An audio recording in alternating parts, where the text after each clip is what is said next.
So today I'm going to give you 4 sound design tips that I find useful when I make hardstyle or hardcore, mostly focused on kicks, but they can also be used in other places in your tracks. This idea was suggested by Rainy on my Discord, which you can join in the description by the way. So anyway, let's get into the door. So, tip number 1 is to render your kicks multiple times. So here we have a project for one of the kicks in my upcoming track, Stranded in the Silence, and you'll see that here's the layers of the kick, and then there's 3 renders of the kick here. And the reason why this is a good idea is because sometimes when you finish the kick, you then think, oh, this could be better, change the settings, but then you change them and you don't like them, but you've changed too many settings for your history to remember, so you can't go back to what it was before.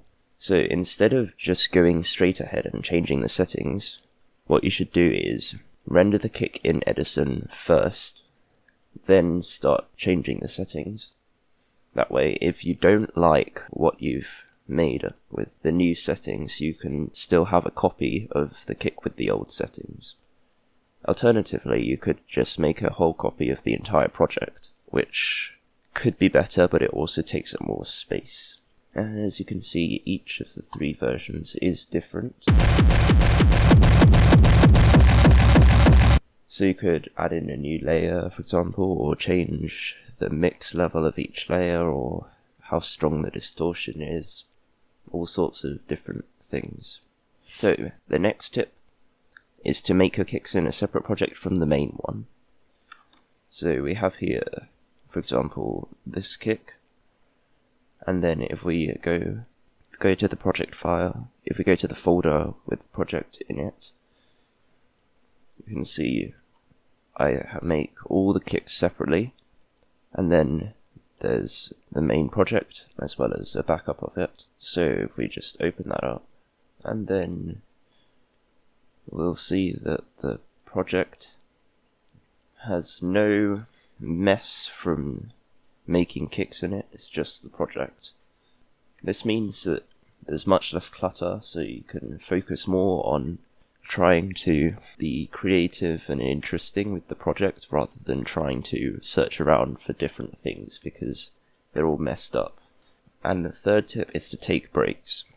Sometimes if you've been working on a kick for a longer amount of time, like maybe 1 hour, even 30 minutes sometimes, your ears can get accustomed to the sound of the kick, which can make you think it sounds good, even though there may be stuff that's missing or too much of something from the kick.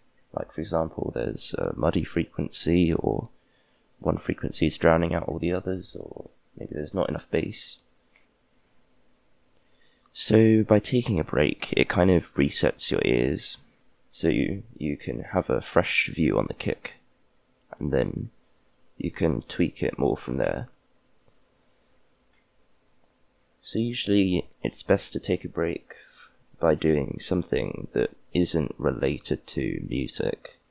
Then after like maybe half an hour, just return to the kick and continue working on it. And the final tip is to experiment.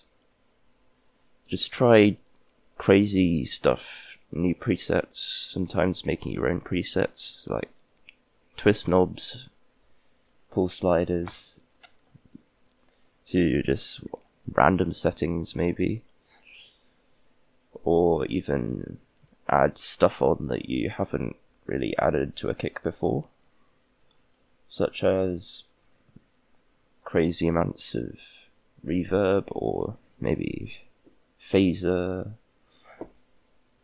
just any plugins really. Yeah, so this is a different reverb setting to what I normally use.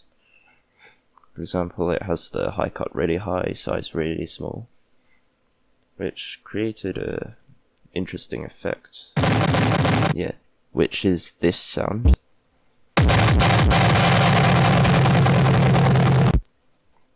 which I chopped up to make the final kick.